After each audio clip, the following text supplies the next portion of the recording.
Bienvenue dans Les Clés du Succès, le podcast des indépendants. Je suis Maureen Beillard, spécialiste en communication et marketing depuis 2012, passionnée par le développement personnel, l'entrepreneuriat et le business digital. Chaque mardi, je partage avec vous des témoignages inspirants de professionnels qui ont réussi et des stratégies concrètes pour vous guider dans cet incroyable voyage vers le succès.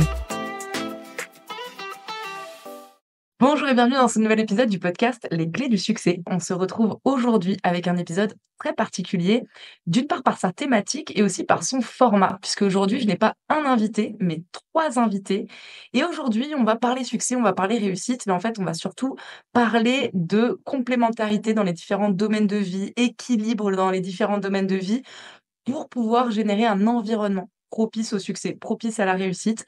Et très particulièrement, on va parler de sexualité, d'énergie sexuelle et de l'importance de cette énergie sexuelle pour avoir une vie épanouie dans chacun des domaines et donc a priori du succès dans sa vie.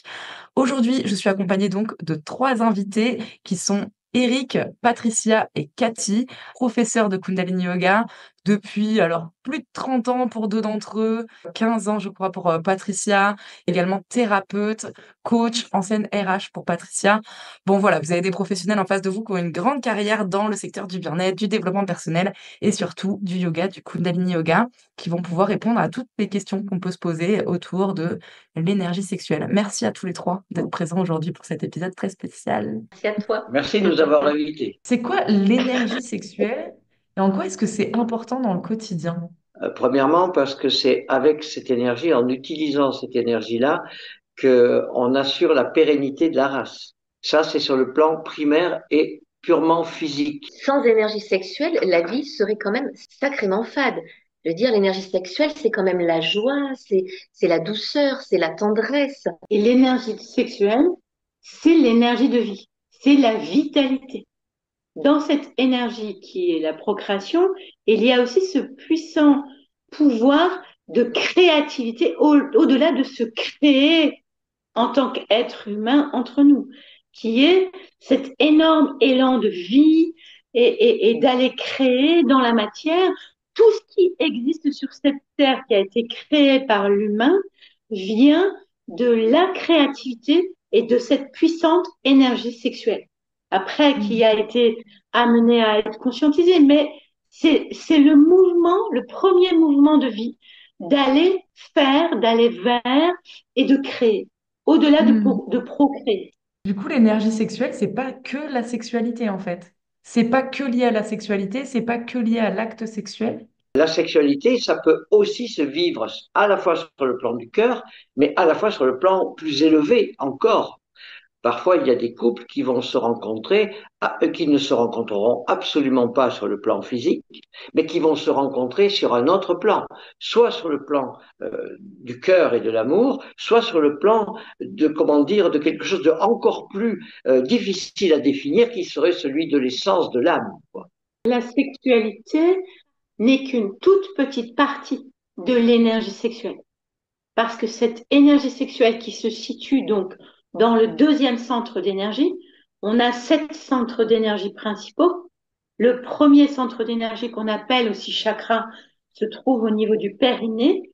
Le deuxième centre d'énergie qui est l'énergie sexuelle se trouve dans les organes génitaux.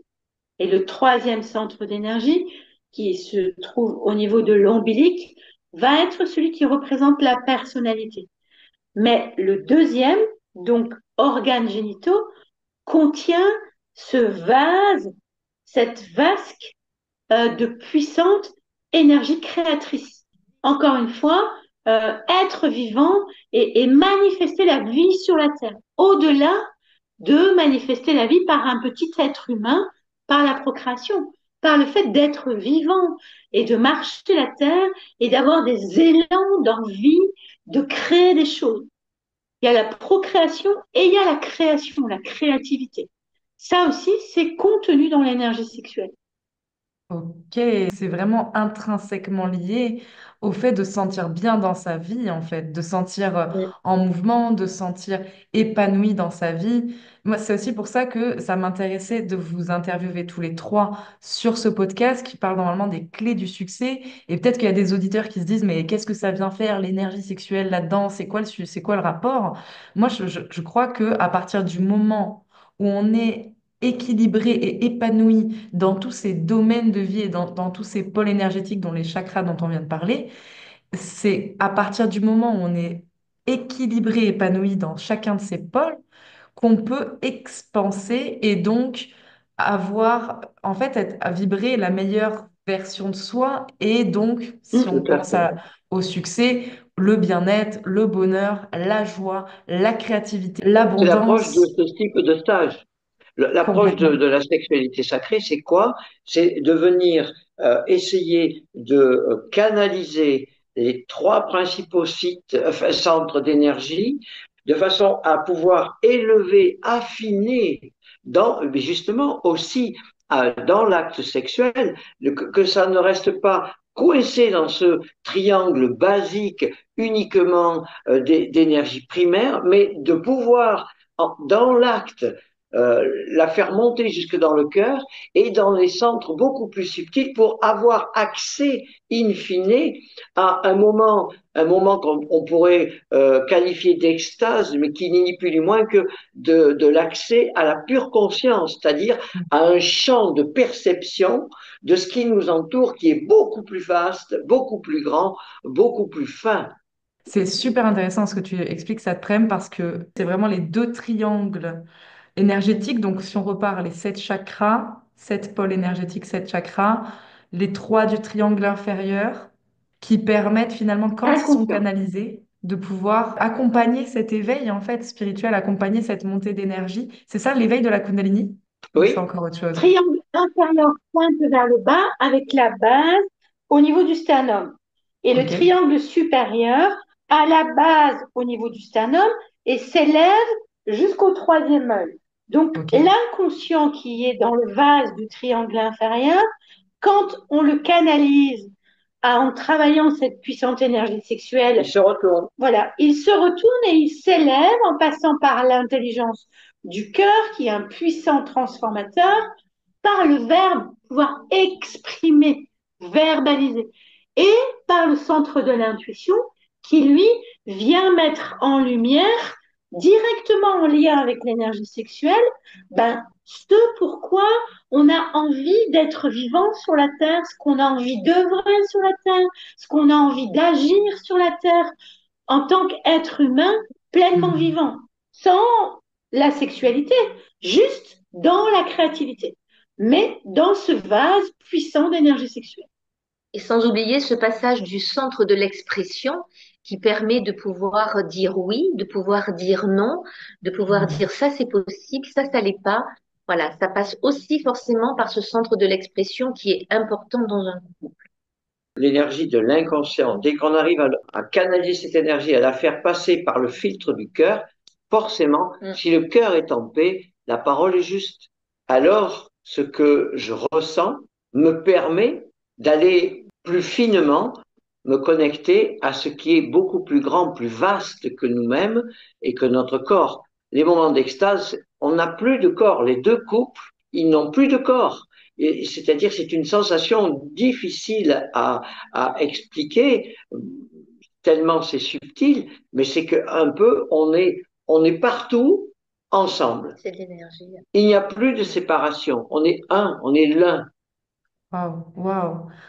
On va revenir, j'ai très envie d'aller directement dans le comment c'est possible, comment on fait et aller approfondir ce sujet-là, mais je voudrais pas me précipiter et pas louper des étapes. J'aimerais beaucoup que vous m'expliquiez quels sont alors les symptômes ou les manifestations au quotidien, les problématiques que peut rencontrer une personne qui serait pas alignée, épanouie dans son énergie sexuelle. Ça se manifeste comment les névroses au quotidien quand on n'a pas mis de conscience dans ce pôle énergétique? Les excès. Ok, Généralement, quand l'énergie sexuelle n'est pas canalisée, la personne va mettre en place des addictions. Et parce il va falloir qu'elle se décharge de cette énergie qui est mal canalisée, parce qu'elle Mm. reste bloquée dans le triangle inférieur. Et généralement, ça va se transférer sur des excès. Ok. La colère, la violence, la frustration. L'alcool, les extrêmes, quoi, la drogue, tout, On peut vivre les peurs. une énergie sexuelle épanouie sans avoir de sexualité. Parce que on peut utiliser cette puissante énergie dans sa créativité. Les artistes sont des êtres qui utilisent énormément, qui puisent énormément dans leur vasque, dans leur vase d'énergie sexuelle, dans leur deuxième chakra. Il n'y a Mm. pas obligatoirement de pratique sexuelle pour être bien dans sa vie. On peut Mm. avoir une créativité intense, bâtir des cathédrales, inventer des choses extraordinaires, être artiste euh, en utilisant cette énergie sexuelle. Ou et, c'est ou et, c'est les deux, là, dans la pratique sexuelle aussi. Voilà. Mais Mm. quel que soit l'un ou l'autre, ce qui amène la souffrance et les traumatismes et ce qui stigmate les traumatismes, ben, ce sont toutes les blessures de l'inconscient qui sont contenues dans cette puissante énergie créatrice et qui est empêchée. Quelqu'un peut être complètement prostré dans sa vie Mm. et peut être totalement ne peut pas s'épanouir parce que cette puissante énergie est bloquée. Est-ce qu'on peut parler de frustration? Les personnes, elles sont frustrées dans leur vie. Il y a quelque chose comme ça, un mal-être, qui est un inconfort, quelque chose ouais, qu'on a envie de venir libérer, mais on ne sait pas trop comment. Bloquée, cristallisée par des peurs, par des angoisses. Tous les Mm. traumatismes émotionnels sont liés à une énergie sexuelle qui est bloquée. On a Ok. besoin de prendre le pouvoir sur l'autre. C'est ce que l'on voit de plus en plus chez l'homme qui bafoue complètement et met en place l'irrespect à l'égard de la femme. Ou Tout l'inverse. ça, ce sont vraiment des déviances, quoi.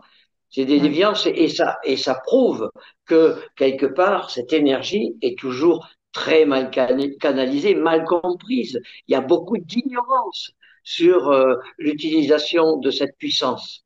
Et on a vu quand Mm. elle est réprimée, notamment tous les dégâts que ça peut faire, notamment dans certaines religions où le couple n'est pas permis. Ben voilà, quand c'est pas canalisé ou réprimé, ça crée vraiment de grandes souffrances autour. Ouais. Ouais. Exemple, ce qui s'est passé avec la prêtrise. Les prêtres, on les a quasiment, ils sont castrés de cette énergie-là. Et on voit Mm. la déviance qui s'est mise en place.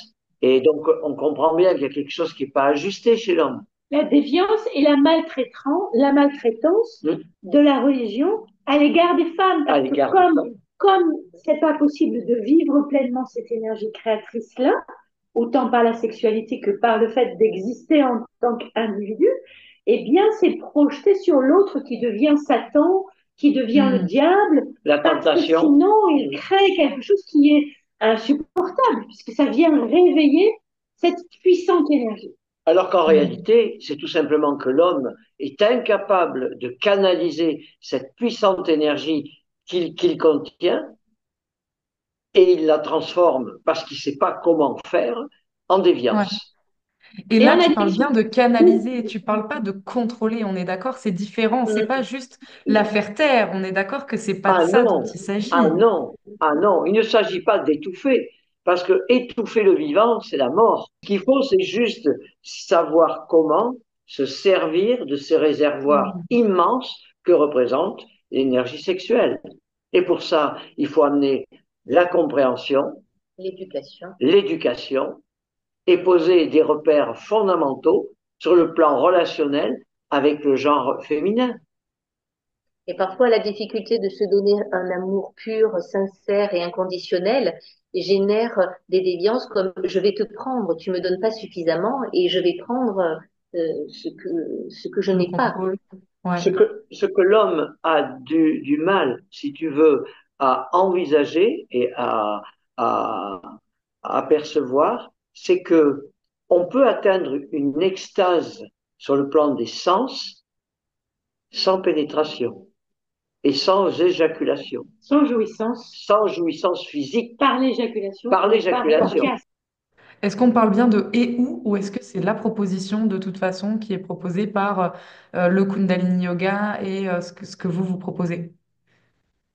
On ne cherche pas à écarter ou ne pas utiliser, mais on cherche plutôt à proposer un chemin qui permette de vivre et de laisser vivre cette énergie qui est d'une puissance colossale de manière intelligente, harmonieuse et surtout dans le profond respect des deux partenaires.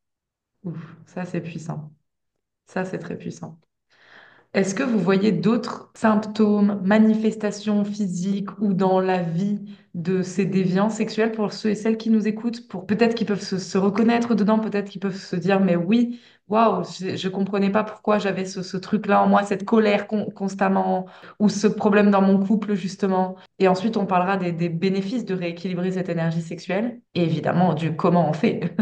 Moi, je dirais, c'est ma parole que j'engage, mais je dirais que toute la souffrance sur cette terre vient d'une énergie sexuelle, pas que de la sexualité, d'une énergie sexuelle qui n'est pas épanouie, qui n'est pas mise en conscience et qui n'est pas équilibrée.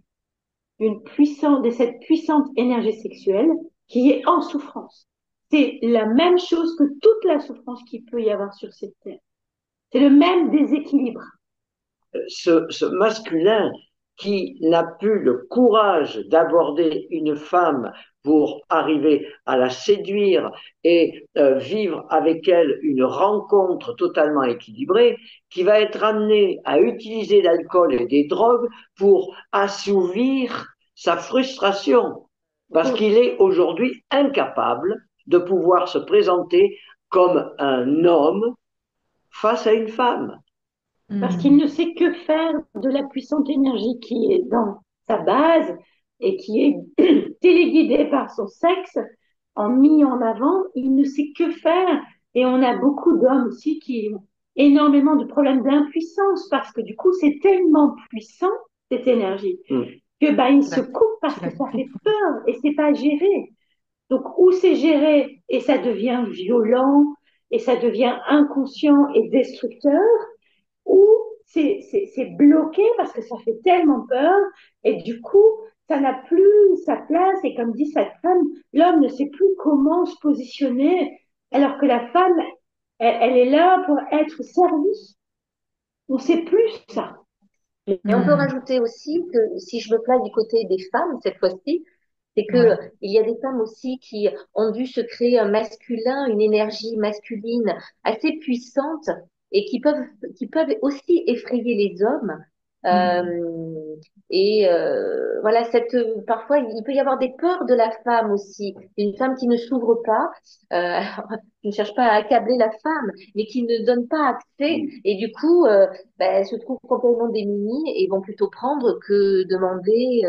Il y a aussi à notre époque que nous traversons ce phénomène de l'immédiateté, c'est-à-dire qu'on ne sait plus attendre, on ne sait plus donc séduire, on ne sait plus prendre le temps de rencontrer l'autre, de flirter, de mettre en place un climat propice à la rencontre amoureuse. On va vouloir tout de suite aller directement, si tu veux, dans le champ magnétique de l'autre personne, se mélanger physiquement, mais ça va trop vite. Ça fait que les personnes ne se connaissent même pas, ne savent pas qu'est-ce qu'elles portent, quelle est leur histoire, quelle est leur difficulté, que on va tout de suite à l'épicentre de la rencontre physique et souvent, eh bien, c'est la déception, quoi.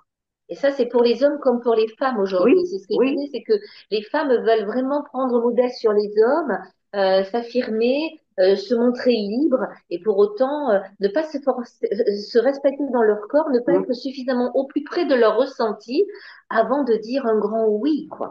Voilà. Alors que c'est l'intimité la plus profonde, c'est elle qui est la plus quelque part dévoilée. Avant de connaître l'être dans qui il est, dans ce à quoi il aspire, Donc, quels sont ses élans de vie, ses rêves au niveau de l'esprit? Voilà, la part la plus intime est d'abord envahie, habitée, exploitée, et sans connaître vraiment là où est la personne, quoi. La Hmm. personne de, comment dire, la personne, la part humaine, quoi. Ouais, ouais. J'avais vu une vidéo comme ça sur Internet où la nana thérapeute disait ça pose pas de problème de s'asseoir sur le visage du gars, mais lui dire je t'aime, par contre, ça c'est beaucoup trop intime. Euh, Mais c'est vrai qu'il y a un peu un ordre qui a été pas mal inversé quoi, dans cette histoire. Du coup, de l'autre côté de l'autre côté du triangle, quand à la première étape, c'est déjà de prendre conscience que bon, ok, il y a peut-être un truc qui déconne et a priori, il y aurait peut-être besoin d'aller mettre un peu de lumière, un peu de conscience dans cette partie-là de son énergie sexuelle. Et de ce que j'entends, a priori, bah, tout le monde est concerné, hein, en fait, finalement. À partir du moment où on prend conscience de ça, qu'on fait le job, on verra qu'est-ce que c'est le job et qu'est-ce que vous proposez vous. Mais une fois que c'est fait, qu'est-ce qui se passe? Qu'est-ce qui change? Comment on peut reconnaître quelqu'un qui a une énergie sexuelle qui est épanouie, développée, éveillée? L'assurance. Savoir ce qu'on veut, ce qu'on aime, connaître qui on est. Être en mesure de se présenter tel que l'on est. Et ça se Ok, lit sur le visage. Le ouais, visage est ouvert, le regard est rayonnant, la hmm, personne, elle est épanouie. Et ouais, ça se perçoit. et accueillante. Accueillante, Mm, bienveillante, mm. respectueuse. Tout ça, c'est des valeurs que l'on perçoit quand la personne, elle est vraiment en équilibre et qu'elle vit pleinement sa vie sur tous les plans. Friande de la vie, Ouais. avoir des envies, des rêves. de la joie peut-être? Ah Voilà, oui, ah la ben joie. oui, bien sûr. L'assurance, ça se voit sur le visage, l'ouverture, la bienveillance. Est-ce qu'il y a d'autres choses qui caractérisent une personne qui a travaillé son énergie sexuelle et qui est épanouie, quoi? Hum, Mais il y a quelque chose au niveau du cœur qui déborde. qui déborde et qui peut aimer toute personne sans jugement, pouvoir accueillir quelqu'un qui est en fragilité, quelqu'un qui traverse quelque chose de difficile, être en empathie, en compassion aussi. Hein. Mhm. C'est à partir du moment où le sexe est épanoui, le cœur est ouvert. Il ne peut pas y avoir de sexe épanoui sans un cœur ouvert et sans quelque part déjà aussi quelque chose qui s'ouvre, puisqu'on parle aussi de sacré hein, dans ce qu'on propose au niveau de la sexualité, qui s'ouvre dans la dimension divine de l'être. Nous sommes des êtres divins qui venons faire une expérience sur la Terre. Et l'expérience sur la Terre, elle passe par la sexualité et par le cœur. Et c'est ça qui nous permet de remonter par le sexe et le cœur vers notre être divin. Il est dit dans la tradition du Kundalini Yoga que la femme a besoin de descendre ses énergies vers le sexe, les énergies de cœur vers le sexe, et l'homme l'inverse, laisser monter ses énergies du sexe vers le cœur. Hum. Les femmes Mhm. seraient plus facilement dans le cœur quand elles sont pas trop masculines, hein, mais seraient plus facilement dans le cœur parce qu'une femme, par définition, est faite pour être mère. Donc, elle sait déjà, dans ses gènes et dans son inconscient, elle porte déjà le fait d'être au service de l'enfant qu'elle va mettre au monde, des enfants à qui elle va donner son amour. Donc, par Mhm. définition, la femme, dans le tantra, elle est dans son cœur.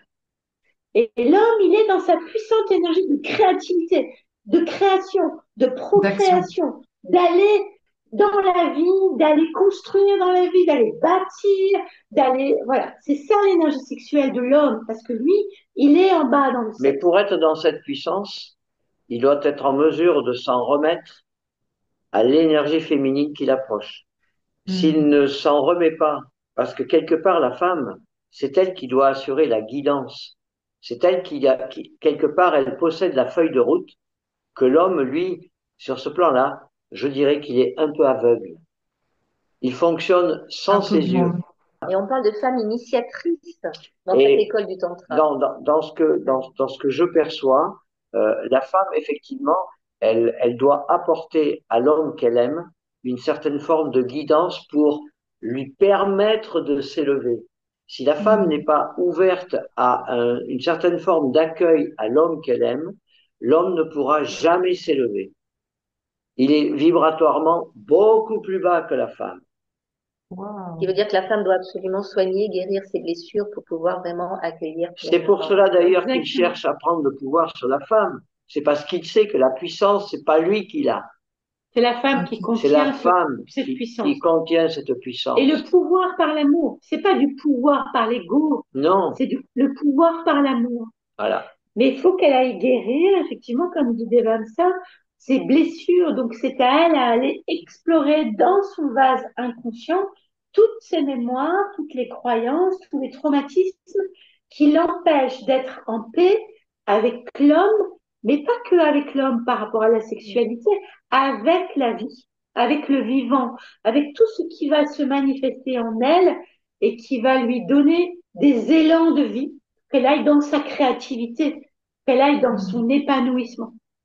Et plus elle aura guéri ses blessures, et plus, bah, évidemment, elle va rencontrer des hommes ou un homme qui va être ouvert à ce qu'elle lui enseigne comment élever son sexe, élever sa créativité dans le cœur. Parce qu'elle va lui tendre la main pour qu'il s'élève. Et lui, il va la faire descendre dans son sexe. Parce que en tant que femme, c'est aussi très important de se donner dans son sexe, d'offrir à l'homme la possibilité de recevoir cette puissance en lui offrant par l'offrande de sa grotte, de son intimité, la capacité de venir lui pénétrer cet endroit et recevoir cette puissante énergie que porte la femme. Mais pour ça, il a besoin d'être guidé. Il a besoin d'être guidé parce que il a une énergie au départ beaucoup trop brute pour pouvoir rencontrer. C'est une réalité. Il a besoin d'être guidé vers des espaces beaucoup plus sensuels, beaucoup plus doux, pour pouvoir rencontrer, expérimenter la lenteur. Parce que l'extase, l'accès à ces états extrêmes de sensation pour un couple, ça ne peut pas se faire dans la rapidité ni dans la violence physique. C'est impossible. Ce n'est pas le coït qui amène à déployer cette puissante énergie. C'est la présence et l'écoute. Et dans la dimension sacrée, il y a aussi le regard, la connexion d'âme à âme qui passe par le regard. Et puis l'écoute de l'un et de l'autre. Et comme dit Satprem, la lenteur, être dans l'observation de chaque instant qui s'offre, pas obligatoirement que dans la pénétration ou dans le plaisir des sexes, mais aussi juste dans le contact, dans se sentir. Cultiver l'effleurement. Ça, c'est les couples ne pratiquent pas vraiment la douceur des caresses. C'est-à-dire, c'est vraiment pour aller jusque dans l'effleurement. Parce qu'on peut se rendre alors à l'évidence que plus le contact est doux, plus le contact est effleurant, plus le corps est réactif. C'est un peu comme l'homéopathie. Plus le médicament est dilué, plus il agit sur le corps. Eh bien, notre corps, il n'a pas besoin de fonctionner avec des bombes atomiques. Il a besoin juste de pouvoir recevoir la juste dose, la juste attention, la juste présence. Et ça, c'est la puissance de la femme, l'assurance de la femme qui va permettre cette guidance et d'exprimer à l'homme. Parce qu'elle le porte naturellement. Voilà, elle le porte naturellement, elle a juste à le partager. Et l'homme sera ravi d'en connaître toute son expression pour pouvoir le mettre en œuvre. C'est ça, c'est ce partage-là. Et de découvrir des plaisirs et des moments d'extase pour l'homme autres, différents que juste lui, son éjaculation qui va lui donner un plaisir et où après il va être complètement carpette et avoir besoin de faire une grosse ronflette pendant 3 heures qui sera vidé de son énergie. C'est découvrir qu'il a aussi en lui une femme et que dans ce contact, dans cette sensualité et dans cette lenteur, il va découvrir des plaisirs, des orgasmes à plein d'endroits dans son corps qui n'ont rien à voir avec son sexe. Tant que l'homme n'aura pas fait l'expérience de pouvoir vivre une extase sans éjaculation, il ne comprendra pas ce discours. Pour lui, c'est irrecevable, Ouais, c'est vrai. incompréhensible. Et du coup, comment est-ce qu'on fait pour passer à autre chose? Et c'est quoi les étapes en fait? Comment on fait? Ok, on est là. S'il y a des personnes qui nous écoutent encore, c'est qu'a priori ça leur parle. Maintenant, comment on fait? Pratiquer, pratiquer, pratiquer. Et Et Déjà, Pratiquer quoi? déjà, pratiquer quoi? oui, pardon. Pas pratiquer de sexualité, non. Pratiquer avec soi-même, dans le corps. Faire bouger le corps. Kundalini Yoga est un puissant outil qui va permettre de purifier le corps dans la pratique. Dans le Kundalini Yoga, il y a le tantra blanc. On vient nettoyer l'inconscient, on vient nettoyer les karmas à travers le tantra blanc. Voilà, il y a des outils. Et les outils qu'on propose dans cette école sont des outils pour nettoyer, libérer, accéder aux mémoires traumatisées et les nettoyer, les libérer. oui, pour le couple, plus concrètement, on va dire commencer à prendre le temps, Hmm. se donner du temps, se laisser du temps pour la rencontre, se donner du temps pour se comprendre, se donner du temps pour avant d'avoir accès au toucher, se parler, mais aussi s'autoriser de ne pas se sauter directement sur le sexe.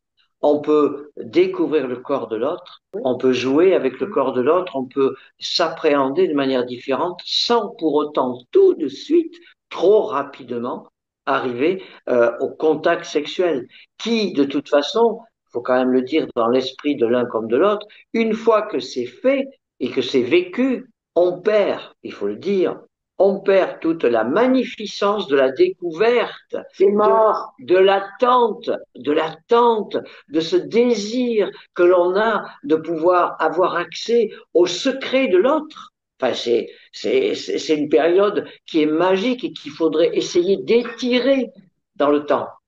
Vous avez parlé Prendre le de temps de Kundalini ressentir. Yoga et vous êtes tous les trois professeurs, enseignants en Kundalini Yoga depuis beaucoup d'années. À vous trois, peut-être presque plus la vie qu'un homme. Enfin, vous avez donc toute cette expérience. Ça serait intéressant pour nous d'entendre qu'est-ce que le Kundalini Yoga a à faire là-dedans. J'aimerais aussi beaucoup que vous nous parliez de ce fameux stage de Kundalini Yoga et sexualité sacrée que vous organisez régulièrement et qui fait aussi partie des raisons de pourquoi est-ce qu'on a cette interview aujourd'hui, puisque vous allez organiser votre premier stage de Kundalini Yoga Sexualité Sacrée au Mexique, à côté de chez moi, pour l'été 2025. Et donc, l'idée, ce serait d'aller maintenant un peu plus dans cette partie-là, le yoga en quoi? À quoi est-ce que ça sert au niveau de la sexualité sacrée? Quel est le rapport, quoi? Alors moi, si je dois partager mon expérience, quand j'ai découvert le Kundalini Yoga, j'ai pu remarquer à quel point je ne connaissais pas mon corps, à quel point je n'y prêtais pas du tout attention, à quel point je pouvais parfois le malmener. Ça m'a permis vraiment de m'adoucir, ça m'a permis de vraiment ressentir et de m'éveiller à cette énergie sexuelle. Voilà. Vraiment, ça a été une découverte pour moi et j'ai presque envie de dire une renaissance. Voilà, ça m'a ramené à la vie. Il y a quelque chose de cet ordre-là qui m'a ramené à la vie, qui m'a permis de me réconcilier avec mon corps, de me pardonner aussi parfois ce que j'avais pu lui faire vivre ou ce que j'avais pas voulu voir, j'ai envie de dire. La pratique de ce yoga, qui est particulièrement puissant, ramène au corps. Ça, c'est le premier point. Ramène la personne au contact de son propre corps et surtout à ses sensations. De nouveau, dans la pratique, elle va s'apercevoir, elle va constater que son corps est vivant. C'est-à-dire qu'il exprime par moments, par rapport à certaines respirations, certaines postures, qu'il a des effets qui se produisent du fait de la pratique de telle ou telle respiration ou tel mouvement. Donc, c'est reprendre possession de son corps, se rendre à l'évidence que ce corps est vivant et que nous avons à le respecter parce que notre corps, on voit bien que nous en faisons n'importe quoi et que nous sommes très loin de le considérer comme notre temple. Or, c'est en prenant conscience pleinement des capacités de notre propre corps, en le respectant profondément, que l'on va assurer aussi une vie beaucoup plus épanouie et longue dans la durée. C'est quand on veut voyager loin, on dit bien qu'il faut ménager sa monture et ça commence par là. Cette présence, écoute aussi au corps grâce à la pratique du Kundalini Yoga, amène petit à petit à devenir de plus en plus exigeant dans son hygiène de vie. Ça veut dire aussi, obligatoirement, à un moment donné, euh, ben, euh, avoir une attention toute particulière à son alimentation, à la façon dont le quotidien va être mené, sans se malmener, sans se maltraiter, puisque ça amène de la présence et de l'écoute. Donc, il y a un dialogue qui se crée dans cette rencontre avec le corps, avec soi, avec cette partie de soi qui, de petit à petit, est de plus en plus en présence et en conscience et qui, du coup, petit à petit, amène aussi, c'est quoi mon besoin? C'est quoi mon désir? C'est quoi mon envie? Comment est-ce que j'ai envie de mener cette journée? Ou comment est-ce que j'ai envie de partager ce moment d'intimité dans ma relation? Parce que si je ressens et si je suis là en présence et à l'écoute de ce que je ressens, alors je peux communiquer à l'autre ce dont j'ai besoin. Et le mariage qui est proposé dans ce type de stage entre le Kundalini Yoga et le Tantra va permettre justement de récupérer et de marier justement à la fois l'énergie physique qui est une énergie qui tire la personne vers le haut, alors qu'en même temps le Tantra va nous amener à une introspection quand même assez intime de chacun et chacune. Donc ça va créer un équilibre et ça va permettre d'amener quelque chose de mesuré et d'évolutif quand c'est partagé en groupe. C'est pas de la thérapie où on est régressif, où on descend vraiment dans ses noirceurs, dans ses difficultés, etc. Alors qu'on a la pratique du Kundalini qui nous élève, qui nous tire plutôt vers la lumière et la compréhension et plus de conscience. Et le mariage de l'un et de l'autre amène une harmonie heureuse qu'il est, comment dire, intéressant de pouvoir partager entre le masculin et le féminin. Voilà, qui crée à l'intérieur, en tant que femme, cet équilibre parce que en tant que femme, je suis aussi homme dedans et en tant qu'homme, l'homme est aussi femme dedans.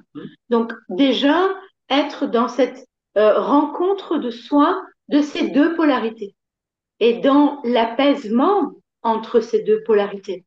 Ne plus être en combat et en dualité entre une part trop masculine qui va venir sabrer le féminin ou une part trop féminine qui ne permet pas au masculin de pouvoir aller agir et manifester sa créativité qui l'on est dans la vie. Pour rejoindre aussi les excellences d'être et de rayonner qui l'on est dont tu parlais, Maureen, à un moment donné. Donc, si j'entends bien, les personnes qui se sentent peut-être dans leur vie, et comme c'est mon cas d'ailleurs actuellement, c'est quelque chose sur lequel je travaille particulièrement, qui peuvent se sentir un peu comme déséquilibrées dans leur masculin-féminin et qui ont envie de remettre de l'équilibre entre les deux, entre ces deux pôles, un stage de Kundalini Yoga et sexualité sacrée, ça peut parfaitement permettre de répondre à cet élan, cette envie. Ah, tout à fait, tout à Évidemment. fait. Vous voulez pas avancer la date du stage pour venir bientôt? Je fais allusion du coup à ce fameux stage de Kundalini Yoga, sexualité sacrée au Mexique qui va avoir lieu du 23 au 29 août 2025, donc une semaine, au cœur de la jungle Maya, parce qu'on est dans un lieu qui est vraiment très particulier, qui se trouve au milieu de la jungle. Donc on va avoir à la fois un lieu magnifique et un stage avec tout un tas de pratiques, de yoga et qu'est-ce qu'il va y avoir d'autre dans ce stage de sexualité sacrée au Mexique? La rencontre pour les femmes d'elles-mêmes et de leur sexualité, la rencontre pour les hommes d'eux-mêmes et aussi de leur sexualité, pas dans la pratique, mais dans le fait d'aller chercher à l'intérieur de soi, comment, jusqu'à ici et maintenant, je me suis vécue dans ma sexualité, qu'est-ce qui me semble avoir été épanouissant et qu'est-ce qui me semble avoir été frustrant, douloureux, qu'est-ce qui a créé des stigmates, des peurs, des souffrances. Voilà, déjà ça, cette rencontre-là. Donc, quand tu dis pas dans la pratique, ça veut dire que pendant ce stage de Tantra Yoga, sexualité sacrée, il n'y a pas de pratique sexuelle en soi qui est proposée, c'est bien ça?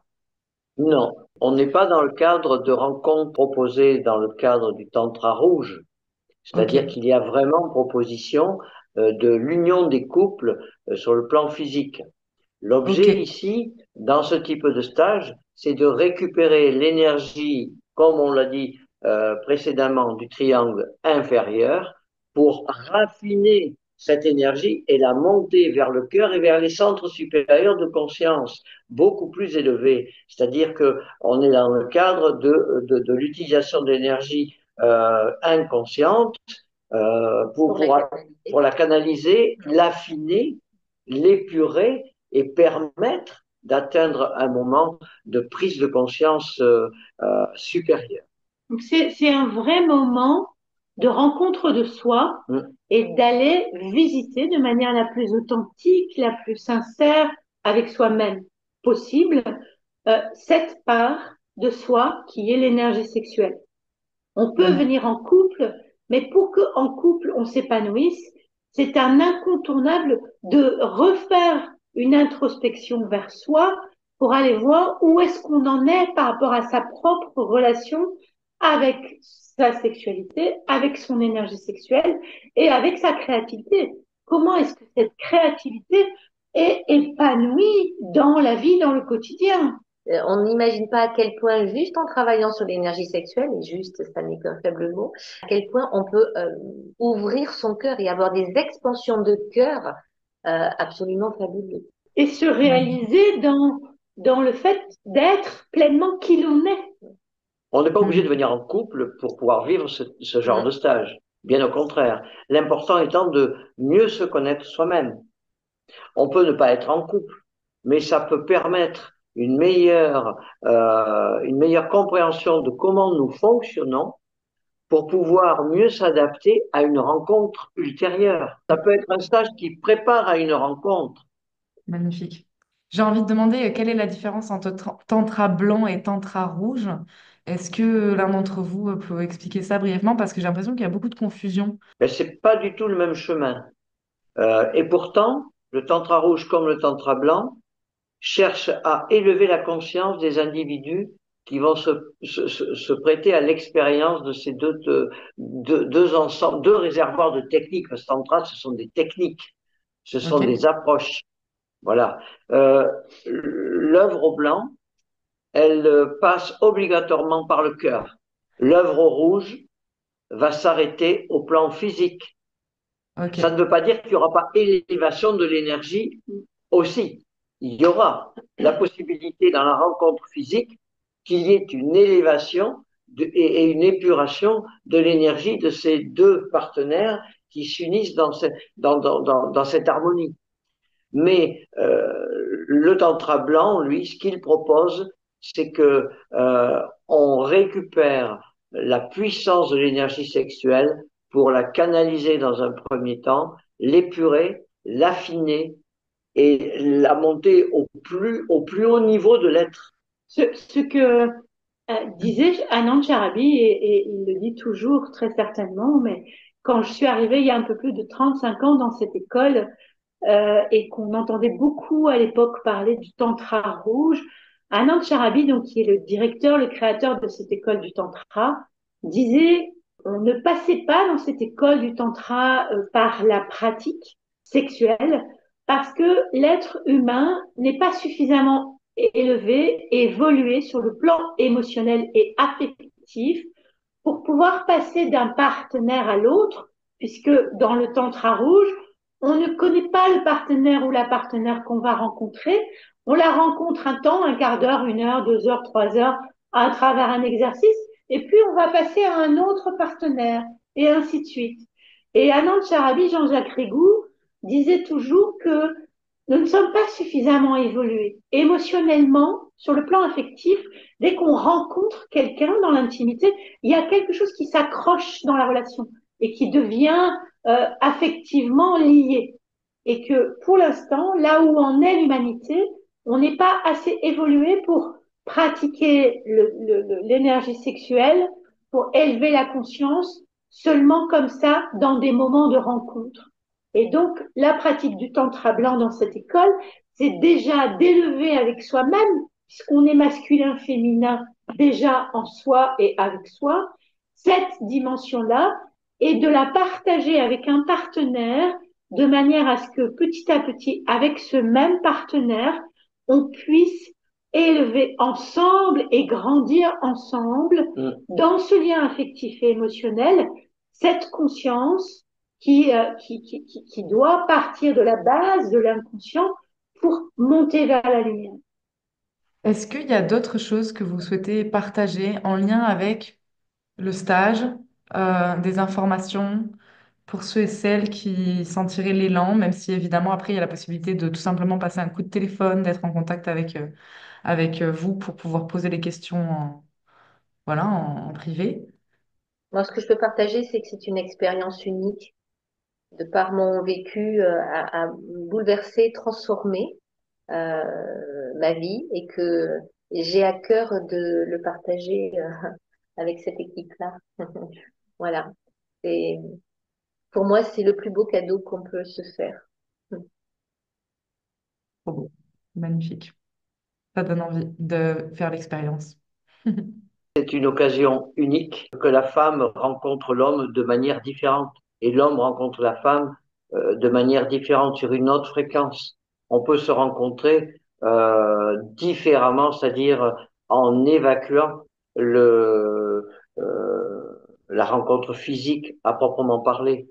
Et c'est une opportunité unique de venir chercher la paix à l'intérieur de soi pour, par l'amour et par cette conscience-là de cette puissante énergie sexuelle, amener la paix sur la terre, puisque ça fait partie aussi par la sexualité et l'énergie créatrice qui vient de ce puissant endroit qui est l'énergie sexuelle, d'amener plus de conscience, plus de liberté, plus de joie à vivre sur la terre. Il y a aussi beaucoup de moments de célébration, de danse, de joie. Voilà, c'est très joyeux de voir l'autre se réveiller, s'éveiller, se libérer, se révéler, se libérer. Et du coup, ça crée en soi de la joie pour soi-même de voir l'autre. Et ça amène cette libération aussi, puisque nous sommes tous en miroir. Et le tantra, c'est ça. C'est par le miroir de l'autre, je vais pouvoir me révéler, je vais pouvoir m'élever et je vais pouvoir aussi donner et recevoir, être dans ces échanges-là. Donc, c'est des moments joyeux. Une grande qualité de présence, autant pour les hommes que pour les femmes. Permettre à l'homme d'accéder à plus de conscience, d'épanouissement sur le plan sexuel, lui évitera de toute évidence d'utiliser un excès de pouvoir, un abus de pouvoir. Si l'homme sort de la recherche exclusive de prendre le pouvoir sur tout ce qui l'entoure, alors un espace de paix pourra se proposer et se partager entre tous les êtres humains. Quand tu parles de l'homme, c'est l'homme et la femme. L'humain, l'humanité. Oui, l'humanité. Et l'école du Tantra qu'a créé donc Jean-Jacques Rigoux à Anand Charabi a ce rêve, à cette vision depuis plus de 40 ans d'amener cette conscience grâce à ce mariage entre le Kundalini Yoga et le Tantra.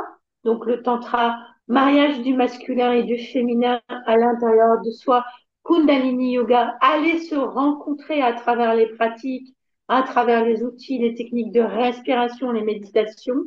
Et donc ce mariage-là a amené petit à petit cette école vers la conscience de nous, ce qu'on appelle les guerriers arc-en-ciel pacifiques. Parce que ce n'est pas une guerre. Être guerrier n'est plus une guerre aujourd'hui. Être guerrier, c'est juste avoir la force et le courage de tenir, à avancer sur le chemin et de traverser tous les obstacles. C'est dans ce sens-là. Arc-en-ciel, c'est de toutes les couleurs, de toutes les races sur cette terre, sans religion, de toutes les nations, et pacifique parce qu'aujourd'hui, ce n'est plus la guerre qui va permettre d'élever et de faire grandir l'humanité sur cette terre, mais c'est cette grande pacificité, la pacification, la paix. Et dans la paix, il y a aussi la dimension d'amour, évidemment. Donc, nous sommes aujourd'hui dans cette école les guerriers pacifiques arc-en-ciel. Merci pour ce partage. Un grand merci pour cet échange, cette interview. Merci à ceux et celles qui ont pris le temps de nous écouter. Vous pouvez retrouver évidemment les différentes coordonnées, le lien vers la présentation de ce stage en description des différentes plateformes d'écoute et sur l'article de blog qui va être publié sur lesclésdusuccès.fr pour cet épisode. Vous aurez tous les liens vers les sites internet respectifs des 3 professeurs de Kundalini Yoga et thérapeutes qui ont été présents pendant cette interview. Et si vous voulez la moindre information à propos des différents stages proposés au sein de l'école qui a été mentionné à plusieurs reprises, dont le stage au Mexique qui aura lieu en août 2025, vous aurez également toutes les informations dans l'article de blog et les différents liens dans l'article de blog sur lesclésdusuccès.fr. Un grand merci à vous 3. Les inscriptions sont ouvertes dès maintenant et on vous accueille pour nous rejoindre l'été prochain. Les billets d'avion avec tout ça, donc dès maintenant, on peut vous accueillir et prendre vos inscriptions. Merci pour cette précision. Et je crois que c'est dans la limite de 21 places, je crois. Voilà, donc le nombre de places est limité. En tout cas, donc Oui. n'hésitez pas à réserver à l'avance, au-delà même du billet d'avion, pour avoir une place au Mexique.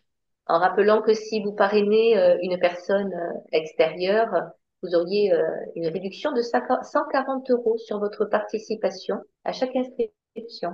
Exactement. C'est donc de l'affiliation qui est proposée tout simplement pour ceux et celles qui recommanderaient ce stage. Un grand merci. Vous l'avez compris, il n'existe pas une, mais des clés du succès. Chaque parcours est unique, mais les fondations restent les mêmes. Découvrez-les gratuitement sur lesclésdusuccès.fr. Et on se retrouve mardi prochain pour de nouvelles sources d'inspiration. C'était Maureen Béillard sur LCS.